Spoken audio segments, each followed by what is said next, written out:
The definition of Islam. What is the Islam?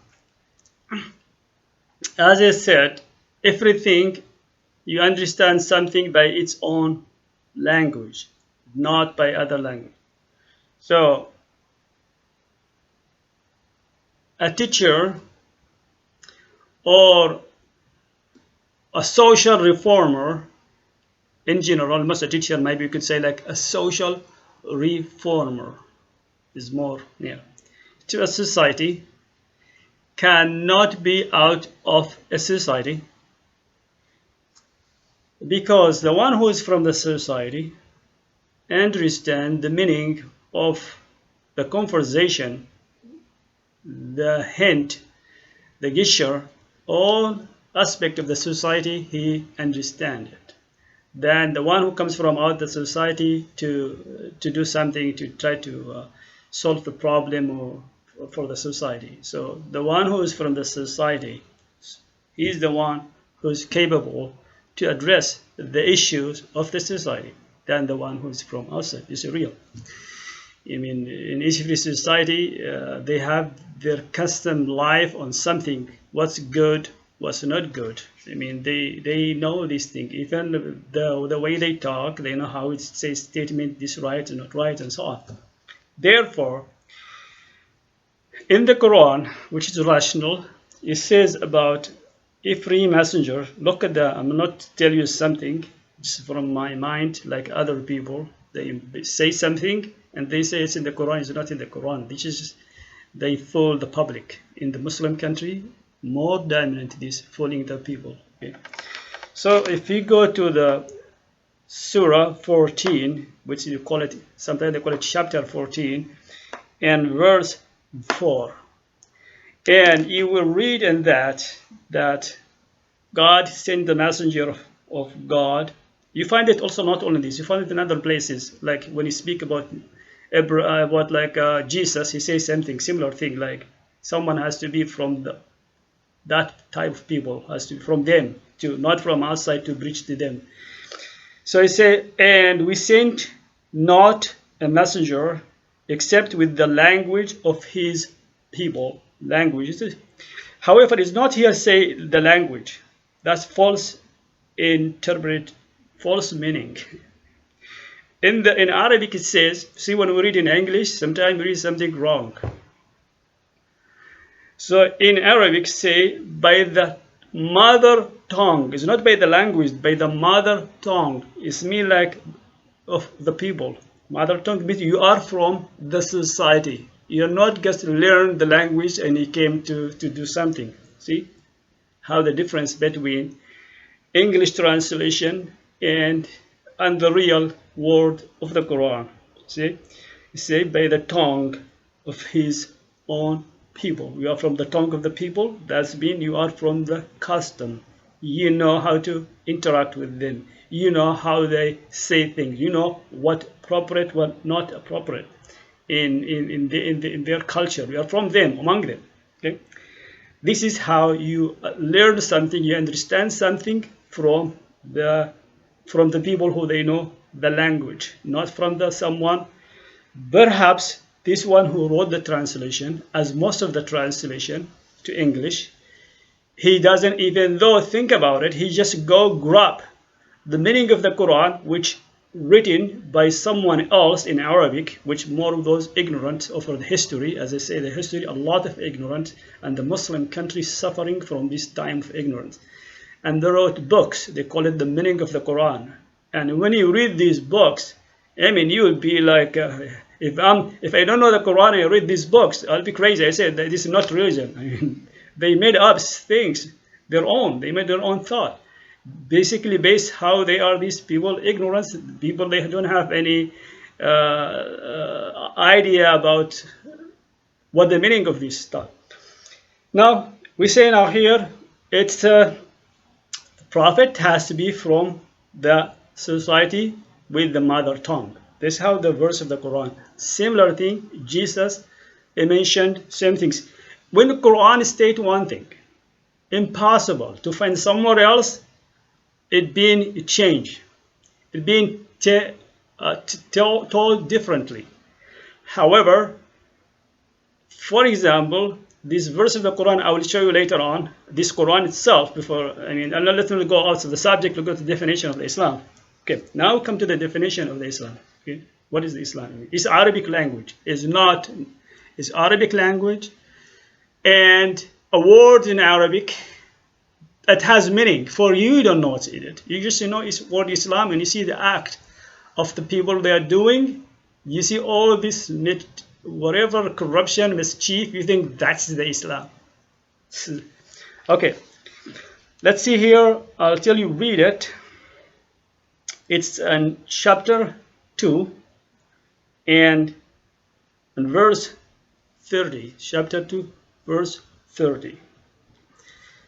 I did experiment on this concept with Arab, which they are from Arab country.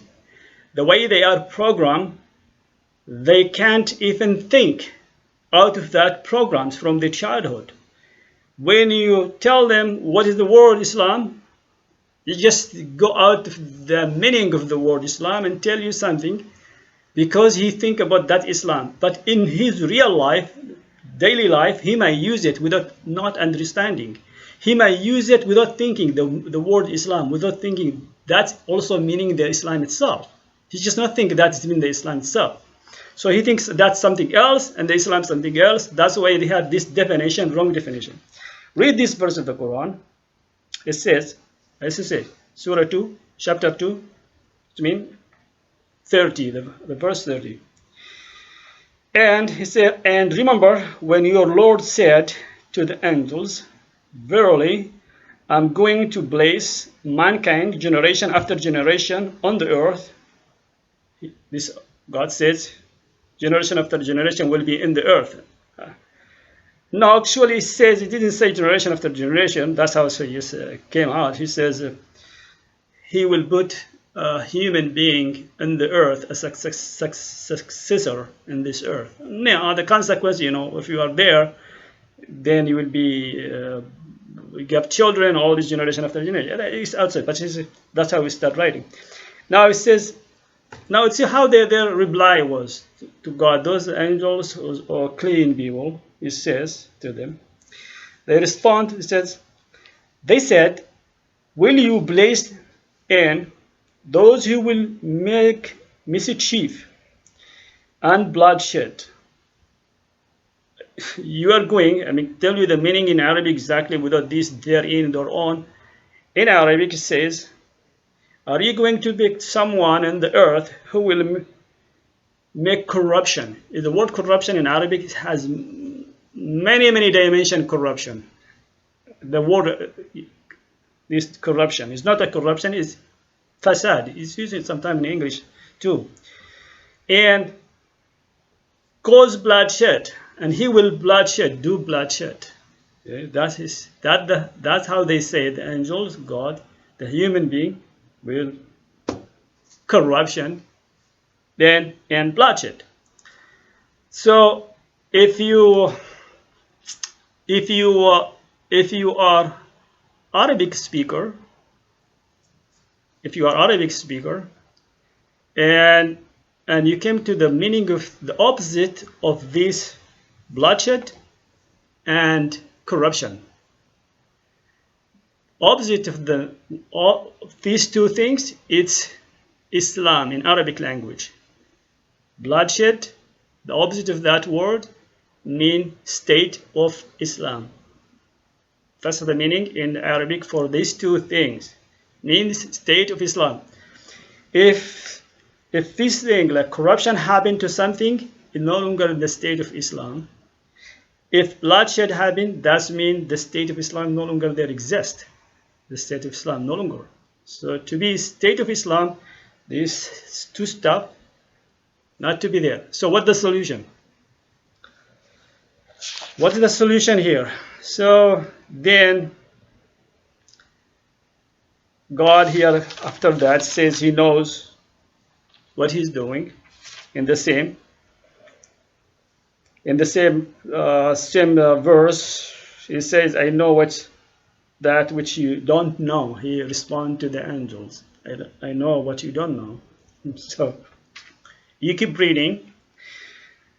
Then when they have to now to get out and land on the earth,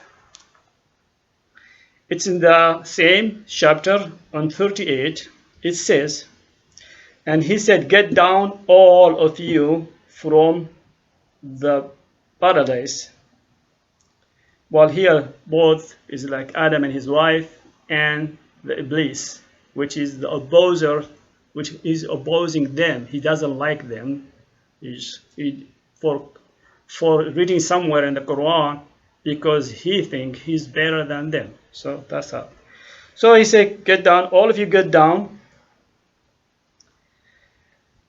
Then whenever there comes to you guidance from me, and whoever follow my guidance, there shall be no fear on them, nor shall they, that is grief. I mean, the solution for this, now when they are going to the earth, they will go on the earth, there will be a guidance. That's the solution for the problem for corruption and bloodshed. Is the guidance will be given. If when they follow that, nothing will happen, this kind of so on. So that's how the Islam, we name the guidance of the Islam, the guidance name Islam. This is why it's called Islam. Today, if you ask any Muslim, what is the Islam? He will not tell you exactly, but even if you tell me in Arabic language, what's the meaning of Islam? He can't say anything. He just astonished what to say. I mean, that's how I did experiment with a lot of people. Some of the people, I mean, they are adult. I mean, they spend all their time reading, but they don't think. That's how you have this corruption in the Muslim countries, and corruption also though in the Western countries. There's Muslim too. Some of them, a lot of corruption. They don't think out of the box. They don't like. Well, non-Arabic speaker, you could say, well, he doesn't understand, he's not in his language. But the one who's from Arabic speaker and he doesn't want to think, it's just whatever his program from childhood, whatever books been written long time ago. And well, if you even want to know the right things, you go to the source. This source of the book of the Quran is. It says in the verse, if you go chapter 14, chapter 14 and 9, God said, this book, this name of the Quran has many names in the Allah describe him. It says, I'm the one who will protect this book. So you don't have to worry about this book will protect you. That's how it says. Okay. Now we know that whatever a Muslim practice is not Islam. Because what? They cause corruption and they cause bloodshed. Corruption, I mean, corruption is in Arabic language is like fasad. Fasad, I mean, everything no longer in its good state. Either whatever, I mean, no longer in its good state. So even sometime we could say like breacher, when they breach something improper, incorrect, that's mean it's no longer Islam. Whatever you see those people in the masajid preaching religion and is not real, correct. I mean, however, let's come somewhere else. I will show you in the book proof that this Iblis who said, well, that's Iblis who came down, who is against Adam and his wife. He promised, he challenged God that I'm going to do something to prove these people, like Adam and his wife and his whatever, they will be bad. So you'll see this in another verse. I will let you to read it and see it. See you later.